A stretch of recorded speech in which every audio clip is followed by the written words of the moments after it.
तो दोस्तों आपका फिर से स्वागत है। तो आज मैं आपके लिए जो मूवी लेकर आया हूँ वो हो सकता है कि आपने पहले भी कहीं देख रखी होगी, लेकिन इस बार मैं इस मूवी को कोई रेगुलर एक्सप्लेनेशन की तरह नहीं बल्कि एक डॉक्यूमेंट्री की तरह आपके सामने पेश करूँगा। तो आइए इस वीडियो में हम इस मूवी का एक्सप्लेनेशन और उससे ही जुड़े कुछ रियल फैक्ट्स को भी देखेंगे। तो आखिर कोई किस हद तक दरिंदा हो सकता है और क्या किसी मासूम पर ताकत आजमाना ही ताकतवर की निशानी है। अगर हम किसी को बचाने में जरा भी देरी करें और अपनी हिम्मत नहीं दिखाएं तो उसका अंजाम क्या हो सकता है, ये आज की कहानी में आपको पता चल जाएगा। डेविड नाम का एक आदमी जो कि अपने काम पर जा रहा था और तभी रास्ते में एक होमलेस आदमी को कोई गाड़ी टक्कर मार देती है और वो गाड़ी तो वहाँ से भाग जाती है, लेकिन डेविड उस आदमी को बचाने में लग जाता है। बहुत कोशिशों के बाद में सीपीआर देकर डेविड उस आदमी को होश में लेकर आता है और कुछ देर के बाद में एम्बुलेंस आकर उस होमलेस आदमी को अपने साथ में लेकर चली जाती है। अब फिर हम डेविड के बारे में जानते हैं कि आज डेविड के पास में सब कुछ है, लेकिन बचपन की ज़िंदगी में उसके साथ में कुछ ऐसा हुआ था जिसे वो आज भी नहीं भूल पाया है और यहाँ तक कि उसकी वाइफ को भी इस बारे में कुछ भी नहीं पता है। डेविड एक ड्राइंग निकालता है जिसे देखकर वो बहुत ज़्यादा इमोशनल हो जाता है और वो अपने बचपन के 1958 के साल को याद करता है जब वो एक दिन लेक के पास मछली पकड़ रहा था। तभी वहाँ पर एक लड़की आती है और दोनों एक दूसरे के साथ में बातें करने लगते हैं। उस लड़की का नाम मैग था और मैग के पेरेंट्स कार एक्सीडेंट में मारे गए थे। तो मैग अपनी आंट रूथ के साथ में रहने आई थी और डेविड रूथ का ही पड़ोसी था। फिर कुछ बातें करने के बाद में मैग अपने घर पर चली जाती है और दोनों एक दूसरे के अच्छे दोस्त बन गए थे। डेविड रूथ के बेटों का दोस्त था और वो अक्सर उनके घर भी आया जाया करता था। अब एक दिन डेविड रूथ के एक बेटे रेफेल से कहता है कि वो उसकी बहन मैग से मिला था और रेफेल कहता है कि वो उसकी बहन नहीं है, वो उसकी स्टेप सिस्टर है। सभी दोस्त एक साथ मिलते हैं और वे सभी एक गेम खेलने के लिए जंगल में जाते हैं। उन सभी के साथ में टिफनी नाम की एक लड़की भी आई थी और गेम हारने की वजह से टिफनी को बांधकर कुछ सेक्सुअल क्वेश्चन पूछते हैं और उससे एक सांप से डराते हैं। अब शाम के समय डेविड मेले में जाता है जहाँ पर मैग भी आई हुई थी। डेविड और मैग वहाँ पर बहुत अच्छा टाइम स्पेंड करते हैं और रूथ मैग को ज़्यादा आज़ादी नहीं देती थी। वो कहीं बाहर भी जाती थी तो उसे टाइम पर घर आना होता था, लेकिन डेविड को लगता था कि रूथ बहुत ही ज़्यादा फ्रेंडली है। अब अगले दिन डेविड रूथ के घर उनके बेटों के साथ में टीवी देख रहा था और रूथ ने अपने बेटों को बिगाड़ कर रखा हुआ था। रूथ की ही तरह उसके बच्चे भी कम उम्र में ड्रिंकिंग और स्मोकिंग करने लगे थे और यहाँ तक कि रूथ अपने बच्चों को लड़कियों के बारे में बुरी बुरी बातें सिखाती थी। फिर वो अपने बेटों को मेले में ले जाती है और मैग को घर का ध्यान रखने को कहती है। अब रात के समय डेविड और रूथ के बेटे लड़कियों के बारे में गंदी गंदी बातें कर रहे थे। तभी विल कहता है कि क्यों ना मैग के शरीर को चुपके से देखा जाए और सभी लड़के चुपके से मैग की खिड़की पर नजर रखते हैं जहाँ पर मैग कपड़े बदल रही थी। लेकिन कुछ समय के बाद मैग अपने रूम की लाइट बंद कर देती है और सभी लड़के कुछ नहीं देख पाते हैं। अब अगले दिन रूथ अपने गार्डन में अपने बेटों को सिल्कवर्म को मारना सिखा रही थी और वो सिल्कवर्म के जाले पर आग लगा देती है। उसके बेटे ये देखकर बहुत ज़्यादा खुश थे और वो उन्हें जानवरों पर अत्याचार करना, निर्दय बनाना, यही सब अपने बेटों को सिखा रही थी। रूथ मैग को भी उन वर्म्स को जलाने को कहती है, लेकिन मैग ये सब नहीं करना चाहती थी और तब रूथ मैग को बहुत ही गलत तरीके से बातें सुनाने लगती है। मैग की एक छोटी बहन भी थी जिसका नाम सुजैन था, जिसे पोलियो की बीमारी थी और वो उसकी बहन सुजैन के साथ में कपड़े धोने के लिए उसे भेज देती है। अब एक दिन डेविड रेस्टोरेंट में जाता है और वहाँ पर बर्गर और कोल्ड ड्रिंक खरीदता है। तभी वहाँ पर मैग आकर उससे कुछ खाने के लिए पैसे मांगती है क्योंकि रूथ ने उसे 2 दिन से खाने के लिए नहीं दिया था। रूथ का ऐसा कहना था कि मैग मोटी हो गई है और उसे कम खाना चाहिए। डेविड मैग के लिए भी खाना मंगवा देता है और डेविड समझ नहीं पा रहा था कि रूथ ऐसा क्यों करेगी। उसने तो रूथ के बारे में कभी भी कुछ भी बुरा नहीं सुना था। मैग के मुताबिक रूथ हर समय हर बात के लिए उसे ताना देती है और वो उसे जरा भी पसंद नहीं करती है। मैग को वहाँ पर रहना बिल्कुल भी अच्छा नहीं लग रहा था और डेविड मैग की बात को समझकर उसे कुछ समय के लिए कंफर्ट करता है। डेविड देखता है कि रूथ मैग की बहन सुजैन को बुरा भला कह रही है और सुजैन को पोलियो था तो वो अपने पैरों से ठीक से नहीं चल पाती थी। अब फिर दोपहर को मैग डेविड के घर पर आती है और डेविड की माँ मिस मॉर्गन बहुत ही ज़्यादा प्यार से मैग से बातें करती है। मिस मॉर्गन मैग को घर पर बैठने के लिए कहती है, लेकिन मैग को घर से इतने समय के लिए बाहर रहने के लिए परमिशन नहीं मिली थी। तो मैग डेविड को एक ड्राइंग देकर वहाँ से चली जाती है और ये वही ड्राइंग है जो कि प्रेजेंट टाइम में डेविड देखकर इमोशनल हो रहा था। फिर शाम को डेविड वही ड्राइंग रूथ को देखकर कहता है कि वो मैग ने उसके लिए बनाई है, लेकिन रूथ को समझ आ गया था कि वो ड्राइंग मैग ने डेविड के लिए बनाई थी, ना कि उसके लिए। रूथ अपने बच्चों को कहती है कि आजकल की लड़कियां बहुत ही ज़्यादा इजी हो गई है। वो थोड़ी सी जान पहचान के बाद ही लड़कों को कुछ भी देने के लिए राजी हो जाती है। वो डेविड से भी पूछती है कि क्या मैग ने भी उसे कुछ दिया, और डेविड उसे समझाता है कि ऐसा कुछ भी नहीं है। मतलब कि रूथ का इशारा कुछ और था, जो कि आप भी समझ रहे होंगे। रूथ यहाँ पर मैग को कैरेक्टरलेस कहती है और वो मैग को बहुत ज़्यादा शर्मिंदा करती है, यहाँ तक कि वो मैग को प्रोस्टिट्यूट भी कहती है। अब फिर रात को डेविड देखता है कि रूथ और मैग के बीच में झगड़ा हो रहा है, और अगले दिन जब डेविड रूथ के घर पर जाता है तो वहाँ पर रूथ के बच्चे रेफिल, विली और डैनी वे मैग को गुदगुदी कर रहे थे, और इसी बीच रेफिल मैग के ब्रेस्ट को छूता है और मैग उसे थप्पड़ मारकर उसे दूर कर देती है।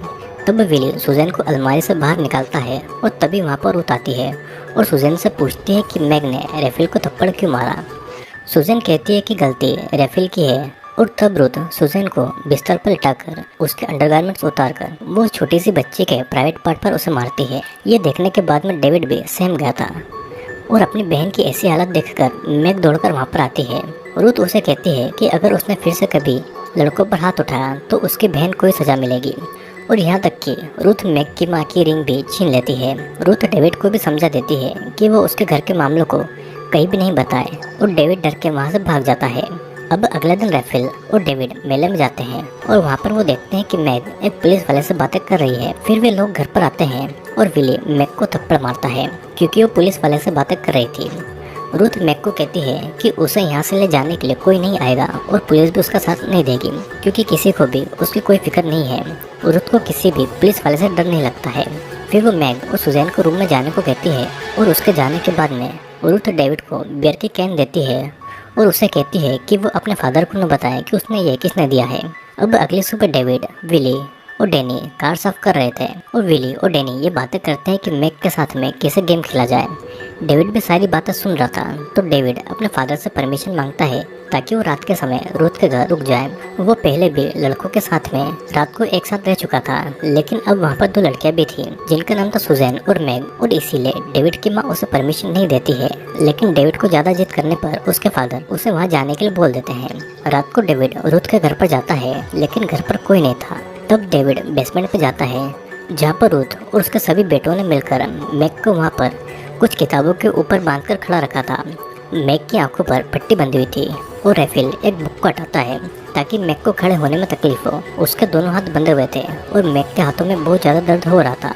विली सभी बुक्स को हटा देता है, और मैग अब बस अपने हाथों के सहारे लटक रही थी। रेफिल कहता है कि उसके सारे कपड़े उतार देना चाहिए, लेकिन डेविड उनको ऐसा करने से रोकता है, और फिर विली एक चाकू से मैग के सारे कपड़े फाड़ देता है। रूथ अपने लड़कों को रोकते भी नहीं है, और सभी उससे सेक्सुअल बातें पूछ रहे थे कि वो अकेले में अपने बॉडी के साथ में क्या क्या करती है। डेविड और सुजैन बस रो रहे थे, और वो मैग को बचाने के लिए कुछ भी नहीं कर पा रहे थे। टोनी मैग के शरीर को छूने वाला था, लेकिन रूथ उनको रोककर ये कहती है कि कोई भी इस प्रोस्टिट्यूट के गंदे शरीर को न छुए। रूथ मैग से भी कहती है कि अगर वो यहाँ से भागेगी तो उसकी जगह उसकी बहन को यहाँ पर नेकेट करके लटका दिया जाएगा, और सभी वहाँ पर मैग को ऐसे ही लटकते हुए छोड़कर चले जाते हैं। रात को डेविड को छोड़कर सभी लड़के मैग के शरीर के बारे में बातें कर रहे थे, और मैग के शरीर को छूने के लिए वे सभी फिर से बेसमेंट पर जाते हैं। मैग उनसे पानी मांगती है क्योंकि उसने बहुत टाइम से कुछ भी खाया और पिया नहीं था, तो सभी लड़के अपना पेशाब मैग को पिला देते हैं, और वो उनको रिक्वेस्ट करती है कि उसके हाथों की रस्सियाँ लूज कर दे। टोनी मैग को कहता है कि अगर वो उनको उसका शरीर छूने देगी तो वो उसके हाथों की रस्सियाँ लूज कर देंगे, लेकिन मैग इस बात को नहीं मानती है और कहती है कि अगर उन्होंने उसके शरीर को छुआ तो वो चिल्ला देगी। तब रूथ को भी उनके यहाँ पर होने का पता चल जाएगा, जिसके बाद में वे लड़के वहाँ से चले जाते हैं, लेकिन डेविड जाने से पहले मैग के हाथों की रस्सियाँ लूज कर देता है। अब अगले दिन सभी लड़के फिर से बेसमेंट में आते हैं, जहाँ पर रूथ मैग को एक ब्रेड खिला रही थी, लेकिन मैग इतनी ज़्यादा कमज़ोर हो गई थी कि वो कुछ खा ही नहीं पा रही थी, और गलती से मैग के हाथ से रूथ का कप टूट जाता है, और तब रूथ मैग के सामने सुजैन को मारती है, जिसे देखकर मैग को बहुत ज़्यादा दुख होता है। और हम देखते हैं कि इधर रात को डेविड को इन सब बातों की वजह से नींद भी नहीं आ रही थी। अगले दिन फिर डेविड रूथ के घर पर जाकर सुजैन से बातें करता है, और डेविड उससे माफ़ी भी मांगता है कि वो उनको नहीं रोक सकता। सुजैन भी उसकी बात को समझ जाती है, और तभी डेविड को बेसमेंट से कुछ आवाज़ आती है। डेविड बेसमेंट पर जाकर देखता है तो वहाँ पर विली, डैनी, टोनी, रेफिल और उसके दोस्त मैगी से खिलौनों की तरह खेल रहे थे। मैग थक कर गिर जाती है, और तब सभी वहाँ से चले जाते हैं। लेकिन डेविड अभी भी छुपकर देख रहा था। टॉबी मैक को उठाकर उसे फिर से बांध देता है और वहाँ पर कोई नहीं था, तो मौके का फ़ायदा उठाकर वो मैक को किस करने की कोशिश करता है, लेकिन किसी के आने का एहसास होता है और वहाँ से भाग जाता है। तब डेविड मैक के पास आता है, लेकिन रुथ को वहाँ पर देखकर डेविड वहाँ से भाग जाता है। रात के समय डेविड अपनी माँ के पास जाता है इन सभी बातों को बताने के लिए, लेकिन उसकी माँ सो रही थी, तो वो कुछ बता नहीं पाता है और वो खुद को बहुत बेबस महसूस कर रहा था, क्योंकि वो अपने दोस्त मैक के लिए कुछ भी नहीं कर पा रहा था। रूथ और उसके बेटों की हैवानियत और भी ज़्यादा दिन पर दिन बढ़ती जा रही थी और वहाँ पर टोनी चाकू लेकर मैक को चोट पहुँचा रहा था और रूथ उसे सिगरेट से जला रही थी। डेविड ये सब देखकर कुछ भी नहीं कर पा रहा था और तभी उनका डोरबेल बजता है। रूथ लड़कों को आंसर करने के लिए भेजती है। तब डेविड रूथ से कहता है कि अगर पुलिस ऑफिसर वहाँ पर आ गए तो क्या उसके लड़के उनसे बातें कर पाएंगे और उसे लड़कों को अकेले नहीं भेजना चाहिए था। जिसे सुनने के बाद में रूथ ऊपर जाती है और वहाँ पर सच में एक पुलिस ऑफिसर था जो कि मैग और सुजैन के बारे में पूछने आए थे। रूथ कहती है कि वे दोनों शॉपिंग पर गई हैं और ऑफिसर उसकी बात मानकर यकीन करके वहाँ से चला जाता है। डेविड मैग से चुपके से कहता है कि वो एक दरवाज़ा चुपके से खुला रखेगा जिससे कि वो वहाँ से भाग जाए और सुजैन का ख्याल रख लेगा। तभी वहाँ पर विली और डैनी आकर पूछते हैं कि उसे कैसे पता था कि डोर पर पुलिस वाला है, और डेविड कहता है कि उसने बस अंदाज़ा लगाया था।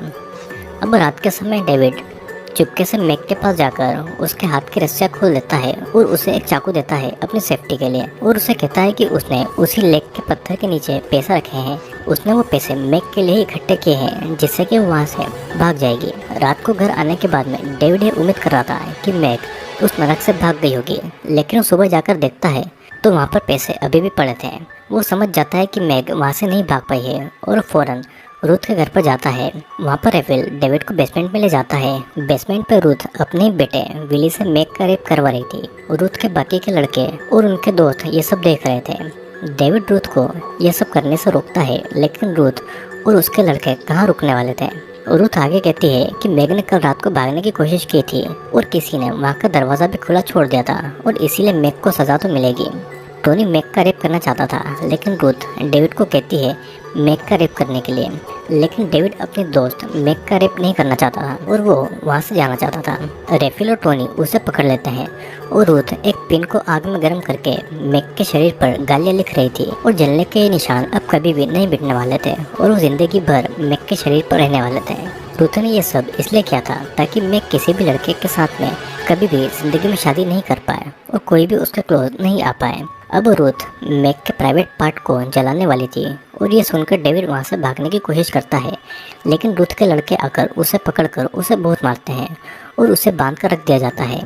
फिर एडी और विली मैग के पैर पकड़ते हैं और रूथ मैग के प्राइवेट पार्ट को जलाने लगती है। मैग दर्द से चिल्लाती है और बहुत रोती है, लेकिन उन लोगों पर इसका कोई भी फर्क नहीं पड़ता है। डेविड ये सारी चीज़ें देखकर डर के मारे बेहोश हो जाता है और कुछ समय के बाद में डेविड को होश आता है। वो अपने हाथ की रस्सियों को किसी तरह से खोलता है और मैग के पास आता है। सुजैन कहती है कि मैग अगर चाहती तो भाग सकती थी, लेकिन सुजैन के बारे में सोचकर वो वहाँ से नहीं भागी। मैग की हालत बहुत ज़्यादा ख़राब हो गई थी और दर्द की वजह से वो बहुत ज़्यादा रो रही थी। डेविड उससे माफ़ी मांगता है कि वो अपने दोस्त मैग के लिए कुछ भी नहीं कर पाया, लेकिन वो अब उनको वहाँ से निकालने की पूरी कोशिश करेगा। डेविड बेड के नीचे की सुइयों को जमा करके आग लगा देता है और वो आग घर के बाहर तक आती है। रूथ बेसमेंट में देखने जाती है और तभी डेविड सुजैन के लेग स्टिक से उसे मारकर उसे बेहोश कर देता है। विली आकर उसे रोकता है और विली और डेविड के बीच में फाइट होती है, लेकिन तब तक वहाँ पर ऑफिसर जेनिंग आ गए थे। डेविड सारी बातें ऑफिसर जेनिंग को बताता है और वो सुजैन को अपने साथ में लेकर चले जाते हैं। अब आखिरी समय में डेविड और मैग साथ में बातें कर रहे थे और मैग उससे अपनी माँ की रिंग मांगती है। डेविड रूथ से रिंग लाकर मैग को दे देता है और आखिरी समय में दोनों एक दूसरे को आई लव यू कहते हैं।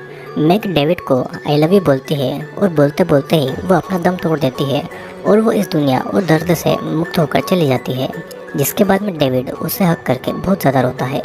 अब प्रेजेंट समय में डेविड मैग की दी हुई ड्राइंग को लेकर बहुत ज़्यादा रो रहा था और वो उसी लेक में जाता है जहाँ पर मैग से वो पहली बार मिला था और आज भी वो ऐसा एहसास करता है कि मैग उसके साथ में है। मैग उसे सिखा कर गई थी कि आखिर तुम जीवन में क्या करते हो यही मायने रखता है। और इसी के साथ में ये मूवी यहीं पर एंड हो जाती है।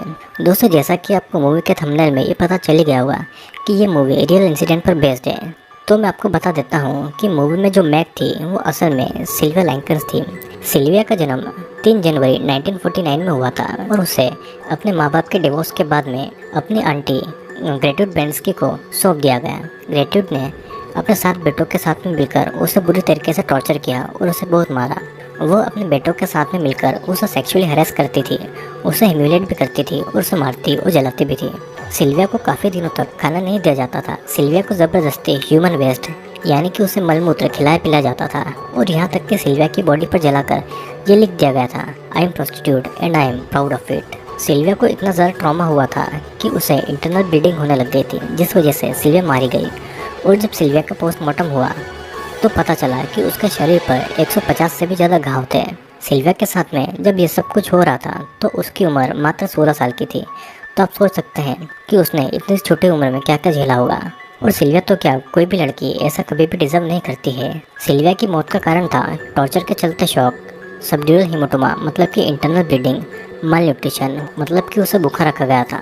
तो इसी के चलते 16 साल की उम्र में 26 अक्टूबर 1965 में सिल्विया की मौत हो गई और वो अपनी छोटी बहन को छोड़कर इस दुनिया से चली गई। दोस्तों, इस मूवी से हमें सबक मिलता है कि अगर लोग इंसानियत छोड़ दें तो कैसा बर्ताव करने लग जाएंगे। और अगर हमें कभी भी मौका मिले किसी को भी बचाने का तो हमें बिना देरी किए उसकी पूरी मदद करना चाहिए। क्या पता हमारे छोटे से एक प्रयास से किसी की पूरी ज़िंदगी बच सकती है।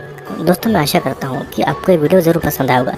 वीडियो पसंद आया हो तो आप चैनल को लाइक, शेयर और सब्सक्राइब जरूर करना, क्योंकि मैं आपके लिए बहुत सारे इंटरेस्टिंग वीडियोस लेकर आता हूँ। और अब हम मिलेंगे अगले वीडियो में।